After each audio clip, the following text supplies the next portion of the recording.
Hello, it's Keith here, and this is lesson 2 of the multi-platform series of my ASCII programming tutorials. What's the multi-platform series? Well, this is where we look at an individual task each week, and we look at how we can solve that problem, but the code itself doesn't relate to a DOS machine, it doesn't relate to the WonderSwan. It's just code that will work on any ASCII based system, so it's completely multi-platform. And today we're going to be looking at binary coded decimal. Now, binary coded decimal is one solution to the problem of, in our case, games, when we want to show a score onto the screen. Now, when we're working with our 16-bit hexadecimal numbers, they will go from 0 to 65535, which may be enough digits for us, but to convert that from a binary number into a decimal number that we can show on the screen is a little bit tricky. So binary coded decimal is a workaround for this, where we store the numbers in a way that's not so convenient for the computer, but is a lot easier to convert to a human readable number. Well, anyway, let's go over to the blackboard and let's have a look at the theory. So I tend to think of your pinball game. I don't know about you, but if you think of pinball games, I often think of these huge high scores and these, you've always got lots and lots of zeros. And as I say, when you're dealing with a number of 0 to 255, converting that to decimal is going to be pretty easy. 0 to 65535, well, maybe you can do it. But if you're looking to have lots and lots of digits, well, that's going to start getting a bit of a problem, because working out how that divides by 10 to convert it to a decimal number isn't going to work so well. So if we imagine we've got a number with 8 digits, like this one here, which is what I tend to use for my games, how can we actually represent this in a way that's going to be easier to show on the screen? Well, binary coded decimal is the solution to this, and what we effectively do is we say, well, okay, well, we're going to split this into bytes, but rather than our bytes containing a value from 0 to 255, which is very convenient for the computer but not so convenient for showing as decimal, we're going to store a value of 0 to 99, which is known as packed binary coded decimal,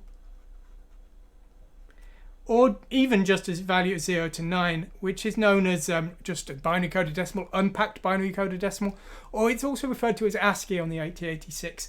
Now, how do we do this? Well, if we go back to our 8-digit score here, and if we just look at, for example, a single pair of digits, and we consider that these are going to go from 00 to 99, well, the easiest thing we can think of to do is, well, if we take our byte, which would go for normally from 00 to FF, and each nibble would go from 0 to F, well, we can just skip some of those numbers or letters there and just have them go from 0 to 9, and the A, B, C, D, E, F part we'll just completely not use. So that is how we can store our bytes and use those to represent a binary coded decimal number in a much easier way to show to the screen, because now when we've got our hexadecimal number which contains 19H, well, this is no longer 19 in hexadecimal. This is actually going to now be 19 in binary code decimal, and we would just show 19 to the screen. Much easier to chop up and show as text. Now, this does pose a problem when we come to do things like addition and subtraction, because what happens if we've got our 19 in binary coded decimal and, of course, 19 in decimal, and then we add a value of 01? Well, this is going to become 1A. But it shouldn't, should it? It should become 20, because we want it to be a decimal number. And so what we're going to have to do is we're going to have to correct the 1A and convert it into a 20, and we have some adjustment commands to do this for us. So that's basically the theory of binary coded decimal. We're using what could otherwise be considered a hexadecimal number, but we're ignoring the A, B, C, D, E, F part of it, and we're using that as a decimal number. Okay, well, that's the theory, and as I say, on the 8086 we have packed, which will store 2 digits per byte, so 00 to 99, or unpacked, which will store 0 to 9, and this is also called ASCII, and that's because the way this works is it actually only uses the bottom digit of the byte, and the top digit is completely ignored. Now, if we just get our calculator up here, and if we just enter an ASCII value, and we enter an ASCII value of letter 0, the ASCII character 0, you will see in hexadecimal that that is 30. And if you look at the ASCII value for 9, that is 39. So you can consider that we've got our unpacked value of 00 to 09, but you could also consider that to be an ASCII value of 30 to 39. And if we are only looking at the bottom nibble of this byte, the values will be the same. Effectively, the top nibble is just either a 0 or a 3. And effectively, that's pretty much how the 8086 works with it. We can put an ASCII value in, and the unpacked binary coded decimal commands will work the same. Now, the only problem is that they will actually lose that top nibble. So after we've used them, we'll have to all back in our value of hexadecimal 30 to correct them back to an ASCII value. But we'll see that in our code. Anyway, let's go over to our source code and let's try it out. And we'll really see all of this in action there, and it will become a lot clearer. So the first example we're going to try here is going to be working with the ASCII values, and this is where each byte only stores a single digit. So we've got some test values here, and we're going to be using an 8-digit display. That's what I tend to like to use. And so 8 digits will take up 8 bytes, and you can see them here. Now we're working in a little endian format, so this is the least significant byte and this is the most significant byte. So this string here is going to be 1, lots of zeros, 997, because you can see 799 here at the start. Now this is a unpacked binary coded decimal string, and you can see that the top nibble in all of these cases is a 0, but we can also use ASCII, and these are ASCII values here, and that 7 in ASCII there would be effectively 37 in hexadecimal. But as I say, the code will work the same in either way. Now let's fire this up, and the first thing we're going to do is we're going to use a routine I've written called BCD show, and we're going to show test BCD1 to the screen, and we're going to show all 8 bytes. So we're specifying SI as the source string in binary coded decimal and the length in BL here. Let's fire that up and let's see what happens. Okay, here we go. Okay, so let's see what we've done then. So we've shown test BCD1 to the screen, and if we just go down in our code here to find that, well, here it is. And as I say, this is in reverse format. So you can see here that this string here has been shown to the screen up here. And then below that, we've shown a second string, and you can see that's 985 there. And that is this one here. 985 is shown as 589 here because it's in reverse order. Well, how did we show these to the screen? Well, there's no actual special commands to do this for us. All we've needed to do is write our own command to do the work. If we just have a look at it, we'll see it just here. So it's pretty straightforward. Now we're showing from the most significant digit. So the 1 is shown first. That's the most significant one. And that's at the end of our little endian string. So what I've done here is I've added the length of the string -1 to the starting position. So we've moved to effectively the most significant byte, and we've read that in first. So we're moving in the byte from the source into AL. We're then ORing in the value of a character 0, which is effectively ORing in hexadecimal 30, and that's potentially converting the unpacked number into an ASCII digit. As I say, the ASCII will be correct if we've specified our string in this kind of format, but the commands like the addition and subtraction we're going to do later on would lose that. So to just for safety, I'm ORing in an ASCII value here, and then I'm using this command printchar BCD, and this is just calling my printchar routine, and really all that does is shows a converted ASCII character to the screen. So that's showing 1 digit at a time here. Once we've done a single digit, we're then decreasing our counter and repeating and showing the next digit, reading it in from the source string and ORing in the character 0 and showing it to the screen. So that's very straightforward. Really the only difficult thing, if you will, of that is we need to move to the most significant byte by adding the length of the string. And that's how we've shown our binary coded decimal to the screen. And we've done that here, and we've done that here. So we've shown 2 to the screen. Now what we've done next is we are comparing the 2 strings. So we're comparing 1 quadruple 0987 to 5 zeros 985, and in this case the first one is not smaller than the second one, and so we've shown NZ for not 0 and NC for no carry. And this has been done by the compare command I've written here, which is comparing 2 binary coded decimal strings. And we're going to need to do this because when we write our game, we're going to have a score and a high score, and we're going to want to see if the high score is bigger than the player's score to know if the player has got a high score or not. Well, first of all, we'll just test this out and make sure it's really working. So if we change our second string and make it larger, we would expect the C to show because we've got a series of branches here based on the current state of the flags here, and if it's working, if we change that second value to be higher, we should see the C letter shown to the screen. So if we change the most significant byte of our compare value here, if we change this to a 2 and we run again, well, now you can see the second value is larger, so the first value is now smaller and the C flag has been set, and we've shown that to the screen. So our compare command is working. Well, how does it work? Well, actually, it's pretty straightforward. All we're doing here is, again, we're moving to the most significant byte within our strings. And this time we've got two, a source and a destination, and we're comparing the two together. So what we're doing here is we are loading in a byte from the source, comparing it to the destination, and if the two are not the same, then we found some kind of difference. And because we started from the most significant byte, then that difference will be the overall result of comparing the two. So if the most significant byte is higher, then the first string is higher. If the most significant byte is lower, the first string is lower. And if the two are the same, we need to look at the next byte to make the decision. And that's what we're doing here. We're repeating until we find one that's different, or we get to the end of the string. And if we get to the end of the string, the two strings are exactly the same and the 0 flag should be set. So that's how we are comparing the two strings together.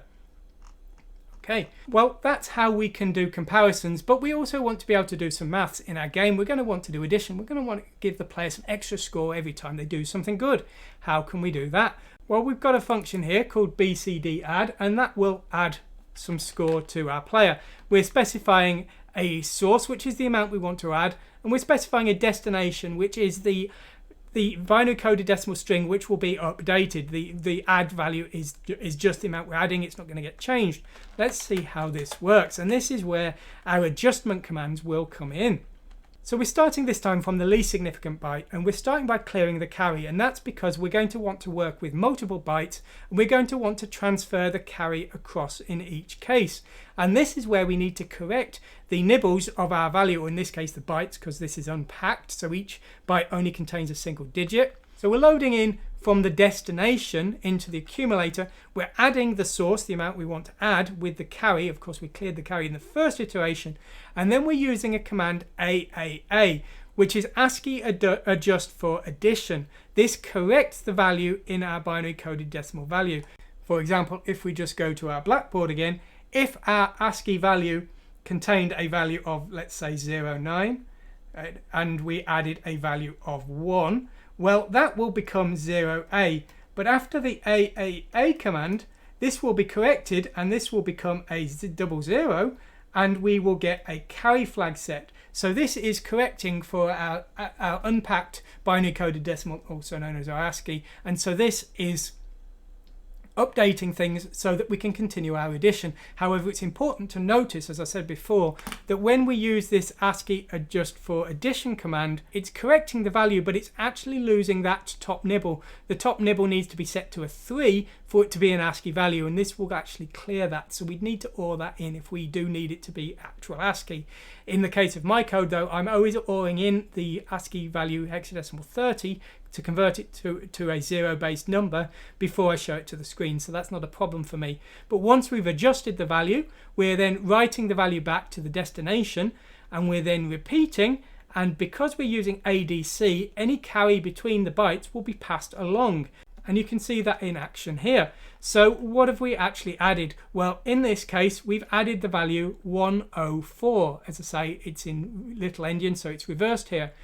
So you can see here, we had the value 1101. We added 104, so this became 1205. It then became 1309 with another iteration. And then we added 104 again. Well, the 13 became a 14, and the 09 became a 13, because adding 4 to 9 is, of course, 13. So the carry has transferred between those bytes, because again, each of these digits is in a separate byte, and that addition has worked fine. Now, that's how we can do addition. We can also do subtraction in exactly the same way. I've created a subtraction command that works in exactly the same format. We're just specifying our source, the amount we want to subtract. We're using the same value again, 104. The destination is the binary coded decimal string we want to change, and the length in bytes, 8 bytes, and we're just going to repeatedly subtract here. And that's what we're doing. And you can see here we have done the exact reverse. So we've subtracted 104, we've gone back to 1309, back to 1205, and then we ended up back in the end at 997, which is exactly where we started at the top here. So you can see that that subtraction is working fine and the carry is going along. But this time we're using the subtract with borrow command, but this time instead of AAA, ASCII adjust for addition, we're using AAS, ASCII adjust for subtraction. So it's a different command because we're doing a different operation.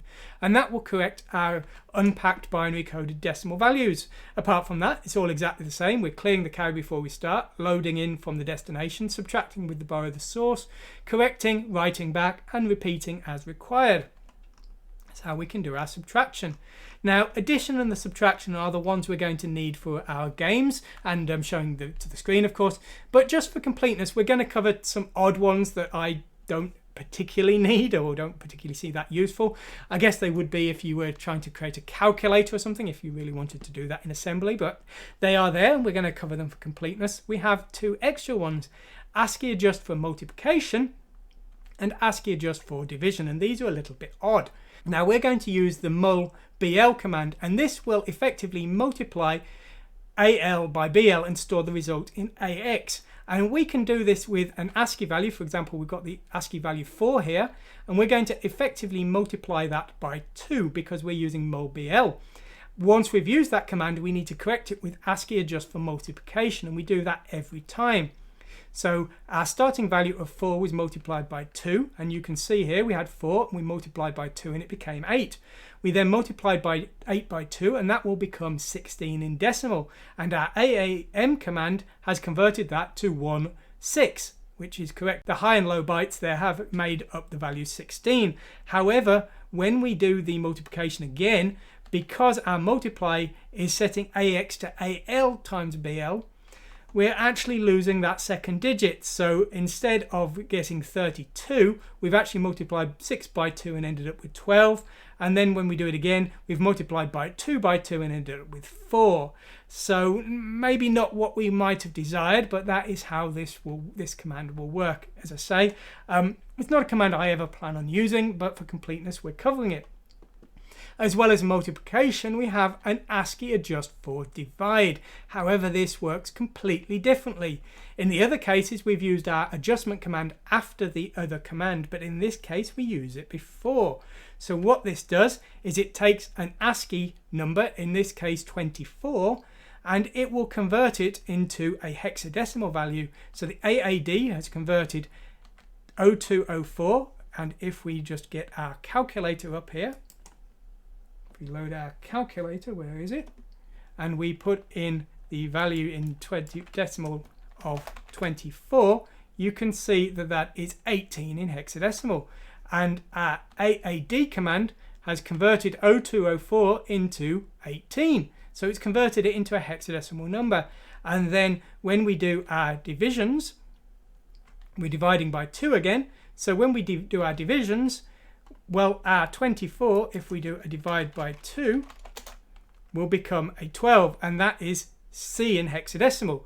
And 12 divided by 2 is of course 6, and 6 divided by 2 is of course 3. So we can do our divisions correctly. We just use that AAD to convert our unpacked binary coded decimal, or our ASCII there, into a hexadecimal number there. And that's how we can work with ASCII or unpacked numbers, which is where we use 8 bytes to do 8 digits. Now, there's nothing wrong with that, and maybe that makes sense if you've got a lot of memory, but me coming from the Z80 world where memory is very, very limited, that seems like a complete extravagant luxury. And so what I'm used to is packed binary coded decimal, which is where we use individual nibbles to store digits, and so 1 byte will store 2 digits and a value from 0 to 99, and that's what we're using here. So again, these are in little endian, so 97 is the last 2 digits and 10 is the first 2 digits. So we are now using 4 bytes for 8 digits.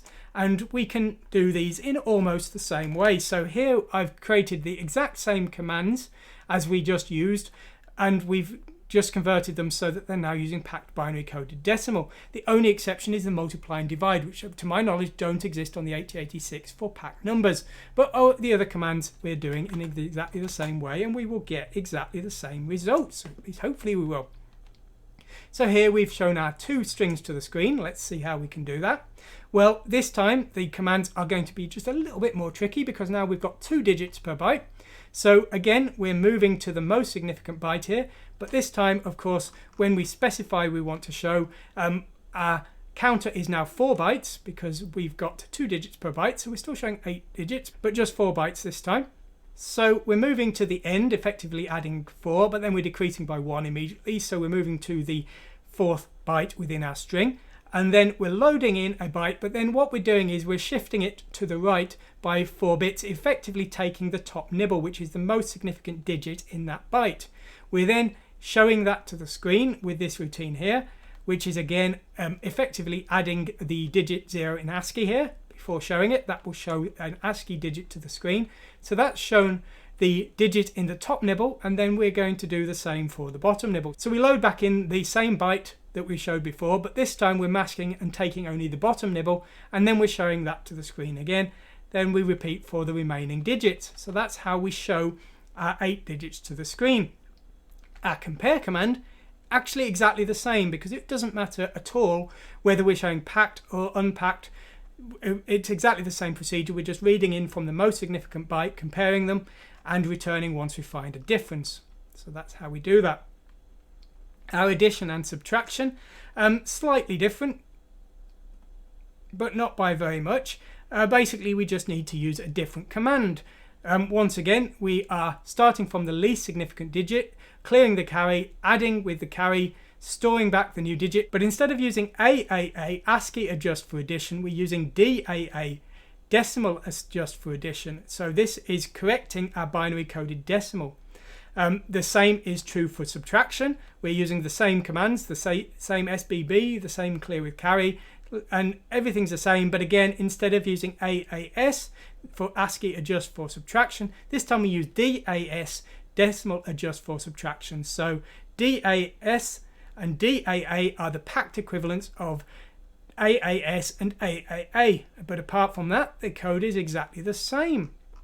So not too much to worry about there. Now we're going to be using these in a little game that I'm working on, which is a simple duck hunt type game called Subtraction. So we're going to use these for the scoring. These are basically the same code actually that I've used in most of my little games though. So we're going to basically use these again. We'll see these in a later episode. Anyway, if you've liked what you've seen, please like and subscribe, because I've got lots more lessons coming, especially, as I say, that Subtraction game we're going to try out. So hopefully you'll stick around and see then. As I always say, you can go to my website, download today's example code, try it out yourself. And if you somehow manage to make something amazing out of it, you're welcome to use it in any way you want, even if somehow you manage to do it commercially. Though I seriously doubt you can, because as I say, it's only a very basic example. But hopefully it's some use to you. Anyway, thanks for watching today, and goodbye.